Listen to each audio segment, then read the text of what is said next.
164 సీట్లతో ఆంధ్రప్రదేశ్‌లో అధికారంలోకి వచ్చినటువంటి కూటమిని లీడ్ చేస్తున్న చంద్రబాబు నాయుడు గారికి, ఇప్పుడు తనకొచ్చినటువంటి పవర్‌ని ప్రజల కోసం వినియోగించడం మీద దృష్టి పెట్టడం కంటే, వైసీపీని, జగన్మోహన్ రెడ్డి గారిని చూసి భయపడుతూ స్టేట్మెంట్ ఇవ్వడమే ఎక్కువైంది. అండ్ పదే పదే చంద్రబాబు గారు, నేనెక్కడికి పోయినా గానీ మీ రాష్ట్రంలో ఒక భూతం ఉందంటున్నారు. భూతాన్ని చూసి భయపడుతున్నారు. ఆ భూతాన్ని లేవనివ్వను. ఆ భూతాన్ని భూస్థాపితం చేస్తా. వచ్చే ఎన్నికల వరకు భూతాన్ని ఉండనీయను అని చెప్పి రకరకాలుగా జగన్ గారిని ఉద్దేశించి స్టేట్మెంట్లు డైరెక్ట్‌గా ముఖ్యమంత్రి గారు ఈ మాటలు చెబుతూ వస్తూ ఉన్నారు. అసలు దాని మీనింగ్ ఏంటో అర్థం కావట్లేదు. అండ్ అదే సమయంలోనే చంద్రబాబు నాయుడు గారికి అన్ని వ్యవస్థల్లో కూడా బాగా పట్టుంది అన్నది ఓపెన్ సీక్రెటే. ఆ పట్టు ఏ స్థాయిలో అంటే, ఈవెన్ జగన్మోహన్ రెడ్డి గారు ముఖ్యమంత్రిగా ఉన్నప్పుడు అడ్మినిస్ట్రేటివ్ పరంగా తీసుకొని చిన్న చిన్న నిర్ణయాలను కూడా, చిన్న నిర్ణయం నుంచి కొన్ని కీలకమైన నిర్ణయాల వరకు కూడా ఆంధ్రప్రదేశ్ హైకోర్టు పదే పదే అడ్డుపడుతూ ఉంటే, చివరికి ముఖ్యమంత్రి గారు జగన్మోహన్ రెడ్డి గారు సీఎంగా అప్పుడు సుప్రీంకోర్టు ప్రధాన న్యాయమూర్తి గారికి లేఖ రాసుకుంటూ, అప్పుడు సుప్రీంకోర్టులో ఉన్న ఒక జడ్జి గారి మీద ఆంధ్రప్రదేశ్ హైకోర్టులో ఉన్న మరికొందరు జడ్జీలు వాళ్ళ జడ్జిమెంట్లను ప్రస్తావించుకుంటూ మరీ లేఖ రాశారు. అప్పుడది సెన్సేషన్. ఆ స్థాయి వరకు ఇరిటేట్ చేసుకుంటూ వచ్చారు. అప్పుడు జగన్ గారు కూడా ఆ స్థాయి వరకు వెళ్ళే పరిస్థితి.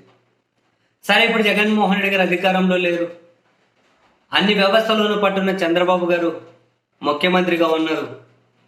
అండ్ ఆంధ్రప్రదేశ్ హైకోర్టులో కూడా మారుతున్న కొన్ని పరిణామాలు లీగల్గా జగన్మోహన్ రెడ్డి గారిని ఇబ్బంది పెట్టే పరిస్థితులు రాబోతున్నాయా? ఏదైనా ఒక ఫ్రేమ్వర్క్ రెడీ అవుతుందా అని ఎందుకో వైఎస్ఆర్ కాంగ్రెస్ పార్టీ క్యాడర్ అనుమానిస్తూ ఉంది. ఆ మేరకు వాళ్ళ సోషల్ మీడియాలో కొన్ని పోస్టులు దర్శనమిస్తూ ఉన్నాయి. ఇంతకుముందు ఆంధ్రప్రదేశ్ హైకోర్టు నుంచి వెళ్ళినటువంటి జడ్జీలు ఎవరైతే ఉంటారో వాళ్ళు మళ్ళీ తిరిగి ఆంధ్రప్రదేశ్ హైకోర్టుకు వస్తూ ఉండడం, బహుశా వీళ్ళు లీగల్గా జగన్ గారికి ఏమైనా రాబోయే రోజుల్లో ఇబ్బందులు రాబోతూ ఉన్నాయా?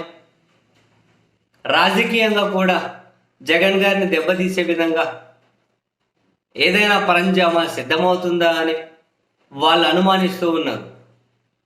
వాళ్ళ అనుమానపు లోతుల్లోకి మనమైతే వెళ్ళడం లేదు కానీ, బట్ ఆంధ్రప్రదేశ్ హైకోర్టులో జరుగుతున్న కొన్ని పరిణామాలు, ఆంధ్రప్రదేశ్ హైకోర్టుకు మళ్ళీ తిరిగి వస్తున్న కొందరిని బహుశా వీళ్ళు అనుమానిస్తూ ఉన్నారు. అదే కారణం వాళ్ళు అనుమానిస్తూ ఉన్నారు.